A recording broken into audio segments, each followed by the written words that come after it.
Good evening. The Fern Holland Award was established in 2004 to pay tribute to the memory of Fern Holland, a young lawyer whose life was taken from her as she worked to help local women improve their lives in Iraq. This award recognizes women who share her courageous commitment to human rights. Mariane Pearl brings attention to women around the world, women who are fighting to protect human rights, protect their families, our environment, women who are fighting to stop child trafficking, and even fighting against cruel dictatorships. Through her journalism, she brings a voice to the voiceless. She expands their programs, connects them, and empowers them. These women are her heroes, and she tells the world about them.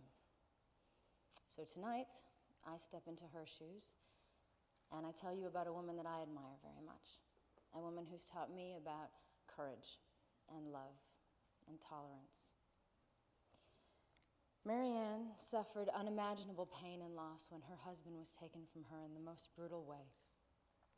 Most of us remember when she was interviewed just days after Danny was assassinated.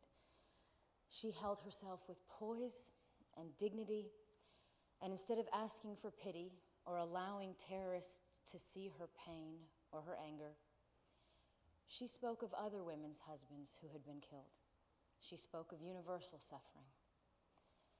Marianne's refusal to be terrorized sent a powerful message to the world about resisting fear and hatred. Her compassion and dedication to peace and reconciliation moved us all. She is also a great mom. She has a little boy who is old enough to know what has been taken away from him. And if raised any different, he could have been a very angry, very sad little boy. But instead, he is a happy, funny, sweet little boy. She has not let him witness her pain. She just lets him know that he's her greatest joy. She tells him the stories about the heroes that she writes about, and she often travels with him so that he can meet and bear witness to these great, strong women.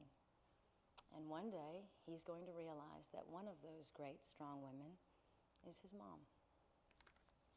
So for her courage, for her commitment to peace and reconciliation, and for opening our eyes to the voices of hope and triumph over adversity around the world, Vital Voices is proud to present the Fern Holland Award to Mariane Pearl.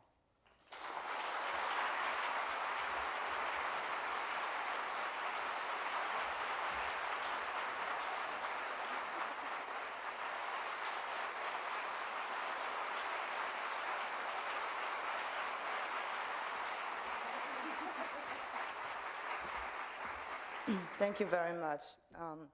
Thank you for everyone at Vital Voices. You know, there's a saying, a Buddhist saying, that a single match can illuminate even a dark corner, and a corner that has been plunged in darkness for 1,000 years.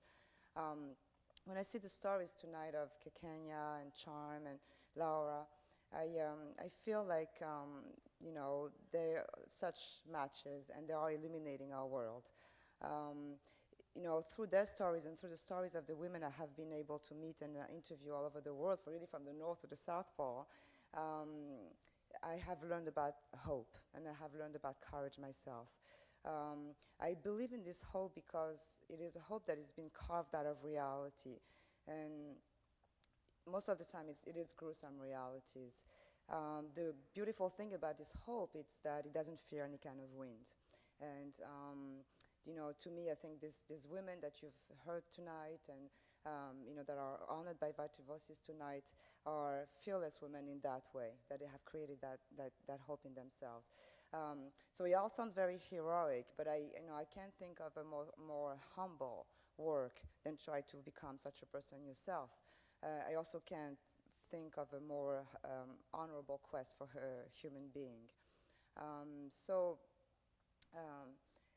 You know, I want to tell you that, you know, sometimes it is hard to either have faith or keep faith in humankind, but when you find yourself, you know, lost or in the dark, and you can just follow the light.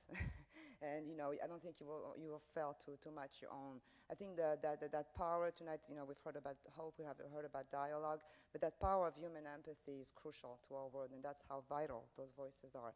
And that includes Holland Fern, who's, you know, lost her life, but her light also shines on. I want to take an opportunity for a special thank.